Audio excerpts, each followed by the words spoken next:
Hello and welcome to the Drexel interview. I'm your host, Paula Morantz-Cohen, speaking to you from my office where I am Dean of Drexel University's Pannoni Honors College. My guest today is the world-famous fashion designer, Ralph Rucci. In this interview, we'll be discussing Mr. Rucci's views on the history of fashion and the current state of the industry. Ralph Rucci, welcome back to the Drexel interview. You have had, in some ways, a charmed life as a designer. You've had a lot of opportunities. I mean, I know there have been occasional setbacks and frustrations, but nonetheless, you have been able to reach the pinnacle of your field with a certain amount of ease. And yet it is so difficult for designers to do this. And I wonder if you could talk a little bit about what it means or how difficult it is to break into this industry, particularly now, and if you have any advice for young designers. I'm hypnotized by what you say. You know? Why do you say that? Well, with living within this body, Yeah. you have no idea how difficult the past 3 decades have been, inhumanly difficult, because I was always fighting against the storm, because I did everything my way. And I wasn't interested in taking your opinion or your opinion or your opinion, because after I would be finished a collection and I judged it, then I would invite people to look at it and judge it. And if you don't like it, that's fine. But I would never invite people in for previews to get their opinions. I find that completely destructive to the editing process. But you don't think you had a charmed life, and perhaps it is because you were so tenacious or so focused on your own vision that may be part of why you were so successful. Let me answer it this way. I love, if people could perceive that, I would be so relaxed. I have an image of being very difficult. And I never address that because I'm not. And the people that say that should speak to those around me. I'm not difficult, I'm precise, and I always knew what I wanted and know what I want now. And because of that, I perhaps worked so hard to arrive, and people that I connected with, clients and accounts, and as I mentioned previously, the Neiman Marcus Group, and they fostered my early years in developing. It became successful. But it was because of my tenacity and drive and wanting it a specific way. And also, I have no position or reason just to say, I'll take a bow alone. I am surrounded by geniuses. My workroom and the people that have helped me over the many years, there is no comparison. Even the great Kathy Horn said this is the greatest workroom in the United States, if not the world. That's wonderful to say. But your tenacity maybe and your genius might be an explanation. What do you say to young designers when they are trying? Oh boy, I should get ready. First of all, if it is in your blood, if it is in your soul, continue. Nothing will hold you back. Okay. Even though you might find such problems and roadblocks, your heart is going to be broken many, many times, but you have to just get up the next day and continue. You cannot start this without the proper financial backing. And hopefully you might have that through family, if you're very, very lucky. Because when you venture off to strangers, it becomes strange. Yeah, I understand. Things change.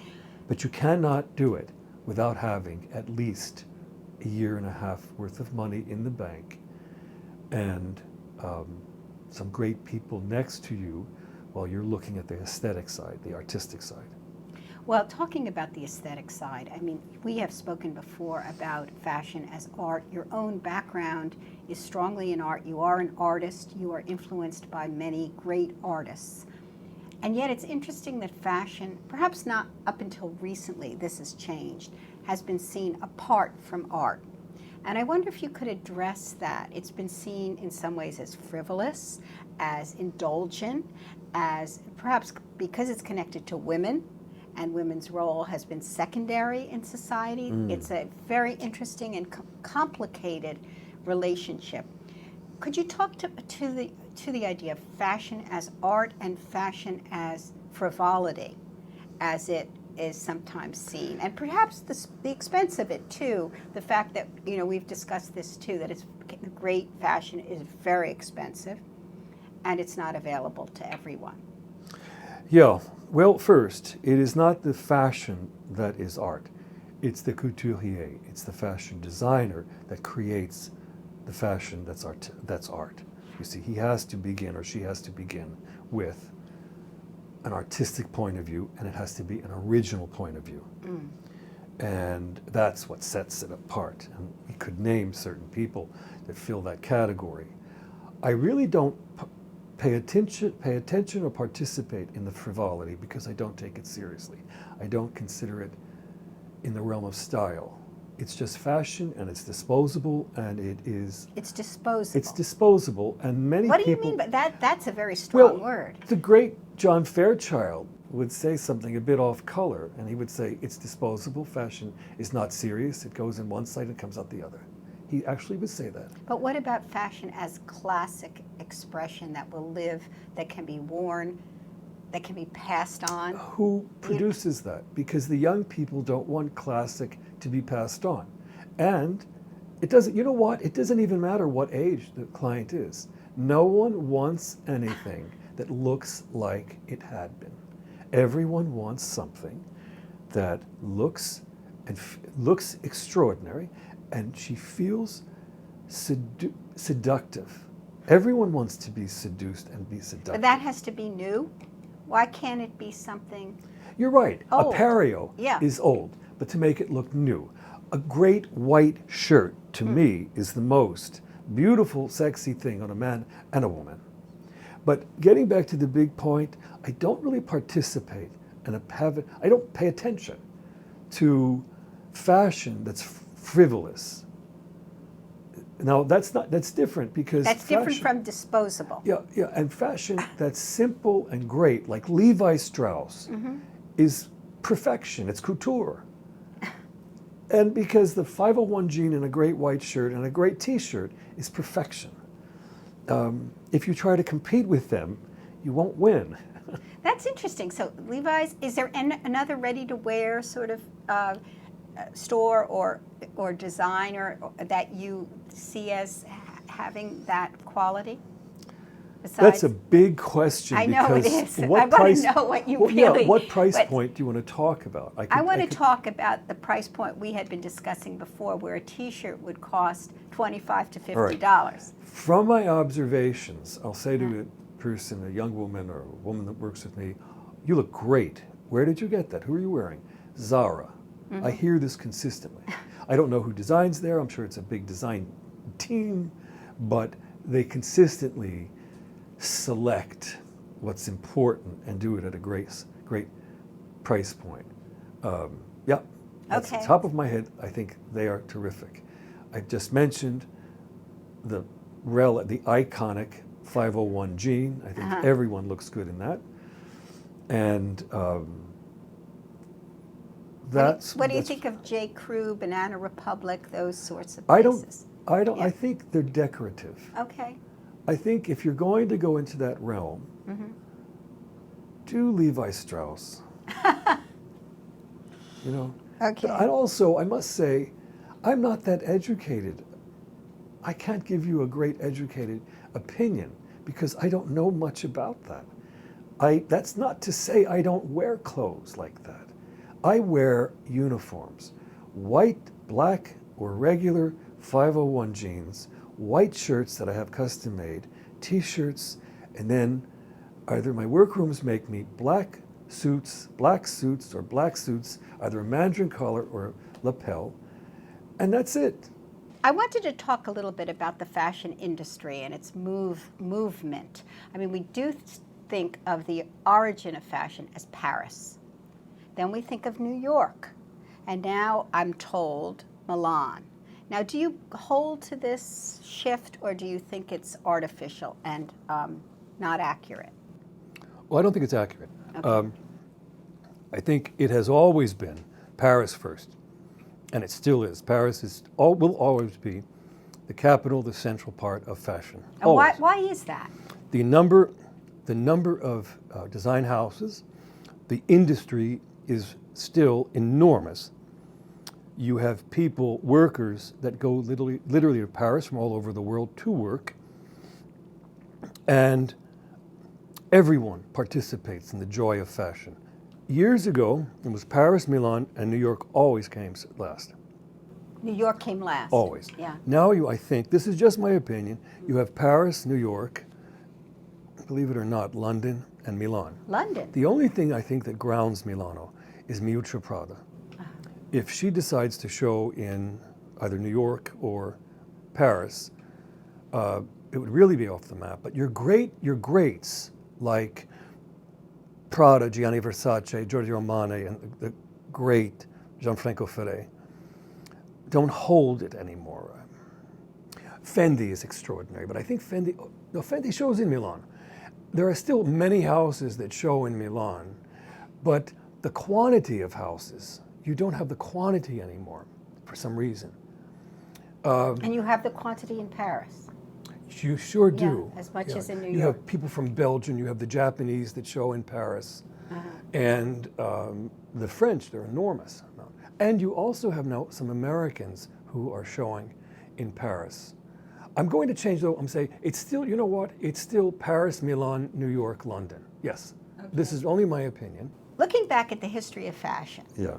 Are there periods that really excite you or that you feel have inspired you as a designer, and what are they? This is in no order. Okay. In 1954, I believe, when Chanel made her comeback and invented the modern uniform. Incredible. She had no clue as to what she was doing and the genius and how it would continue to modern day, and how Mr. Lagerfeld continues to take the aesthetic and refine it and refine it. And remember, the press crucified her. Yeah. And she continued, but that's all about, that's about Chanel. If I were to ask you to distill or to explain what you think that Chanel aesthetic was, how would you describe it? Ease. She said it herself. Women have to move. And it's connected to liberation. Yep, because remember, across the street at Dior, he was putting those corsets in and those buckram peplums and the full skirts, and women were still dolls. Chanel was taking all understructure out of the cardigan, high armholes so you could move, pockets in those skirts, and it was all pulled together for you, and women looked incredible. And I love the uniform, and it still exists today. I think it's difficult now because the ready-to-wear is so diversified, as it has to be. But for me, when I'm in the designing process, I feel like I'm taking dictation from a higher source. We can talk about that for a long time. So when it comes together, you can be doing your fittings, and you see your toiles, and then you see the garment in fabric, and then next and next and next garment, next and next, and you have over 150 things, and then you edit, and then you do your fittings for the show, and then you put it together, because I do not use stylists. I do not believe in bringing another stylist into your vision and then bringing another point of view. I'm adamant about this because I have to then edit and conceive the look that has to be. So you do everything. I have to. And so what you're saying? The makeup, the everything? I don't do it physically, but I sit with. You sit. Yes, and we discuss, and I give them images, and I work with brilliant men, Laurent Philippon, and my makeup is done by Tom Pachot, but it's all of a piece. It has to be. Yeah. It has to be. So tell me something. What do you think of the new tendency now on television? We have fashion Project Runway. There's another one that's very popular, where fashion has high fashion or a kind of couture has been made popular and competitive. Have you thoughts about that? Have you been asked to be on any of these shows? I've been asked several times, but I've said no because I don't feel comfortable to judge. And I don't feel comfortable to judge publicly. And now I feel even more so because they have become, on the negative side, vehicles for many fashion designers to raise their public awareness. And I find that distasteful. The commercialism associate? Yeah. To become a celebrity, to raise public awareness, to sell clothes, as opposed to let the clothes sell you. And But how? you see, this is how I get this reputation of being a little difficult and opinionated. And then on the other side, I can't comment. Does this help those young designers that are showing their clothes and participating and competing? I don't know, because the few times I've watched it, it was heartbreaking. It's like watching a commercial for the AASP, for the dog. I mean, I can't watch them, I cry. I click them off. You cry because of those being cut? Or Yeah. But what about, do you agree with the way in which they're judged? Do you think there are some think that it's stand brutal. out as exceptional and others that... Yes. And do you agree with the way in which they're generally judged? No, Oh, so some of the really great ones get sidelined? I think, but that's only my opinion. Right. So I think the formula of that program has become very popular. So it's just my opinion. I don't... Look, I'll start off with what I just said. I'm not qualified to judge. That's all I'll say. Okay. To switch gears a little bit, the fashion stars, the reputation of such stars as Alexander McQueen, who committed suicide, and John Galliano, who was ostracized by the industry for having made anti-Semitic remarks, bigoted remarks. Did either of these events surprise you? Yeah, I was very saddened by Alexander McQueen's suicide. Were you surprised? Sure. I mean, I knew a lot of the inside information because that travels in the fashion gossip circles. That's not even public. And it's sad. No, the emotion of sadness and disappointment is much more intense. I was not surprised. I didn't feel any surprise because it's not something I connected to. It's a great loss. It's a great loss because of his brilliance. And as Galliano? for Mr. Galliano, I don't really have a clear opinion because I sympathize with his drug and alcohol problem. I don't know what unconsciously drove him to that moment. There must have been something under the surface. You don't just consciously, even though he might have been drugged out of his head or on alcohol, you don't do that without a certain awareness in your body that just clicks that something is really wrong here. Now, perhaps he didn't care because he didn't know he was being taped. But you see, you know what? I don't really like to talk about it because this thing smacks of a John F. Kennedy assassination. We don't know the facts. And the guy was crucified. Yeah. What he said was deplorable. But we don't know the facts, nor do we know who and how John F. Kennedy was killed. So that's why I don't want to talk about it. Okay, well, we can move on. I didn't answer your question Yeah. fully with my fashion moments. So I mentioned Chanel, Balenciaga, and then there were tidbits. I think I pulled a great deal of inspiration from Charles James. I'll just name names. Charles James, James Galanos, Gianfranco Ferré, the great Gianfranco Ferré, what a loss, Halston, and Jimmy Galanos. Did I say Hubert de Givenchy? No, you didn't say Hubert de Givenchy. Givenchy. What about Yves Saint Laurent? I never connected with Saint Laurent. So I you thought met he had him- moments. You met him and knew his, obviously you know his work, but... I thought he hit the nail with the smoking. The smoking was so revolutionary. that's the jacket for women. The whole suit. Yeah. Because the shoulder pad was extended perfectly beyond the arm so that the whole body fell, fil de plume, perfect straight line. And the ease that he brought to that silhouette was not masculine, not feminine. He hit the androgyny. And he took it all from that great inspiration, Petit Quatre, you know? So there were moments. I think his bench collection, the watershed collection, was the Kubla Khan Madame Bovary collection. I have chills telling you that. When those brocades and the Russian sable boots, that was, and it was on the front page of the New York Times. Sumptuous. It changed fashion. Yes. What about somebody like Ralph Lauren, who has created this like lifestyle extended branding? I don't consider it fashion. It's not fashion, it's what, branding? So you don't respect it. That's not what I said. There are people who like that, and I think the product is very well made.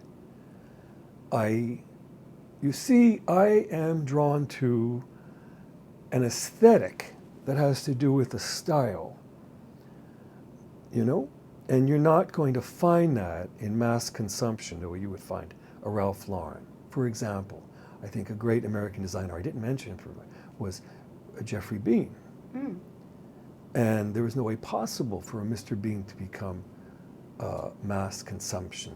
But at the same time, long after his death, you see he has that license with Van Heusen shirts that it lives on. So who am I to say? And Perry Ellis too. Great designer. And yet he's also sort of been diffused into the popular culture or cheapened perhaps. Is that the right word, would you say, in some of the things that you see the name attached to? Yeah. So I know that you yourself are now, you've left your, do you worry about that? What part of it? Worrying about your name being used? Oh, no. Not at all.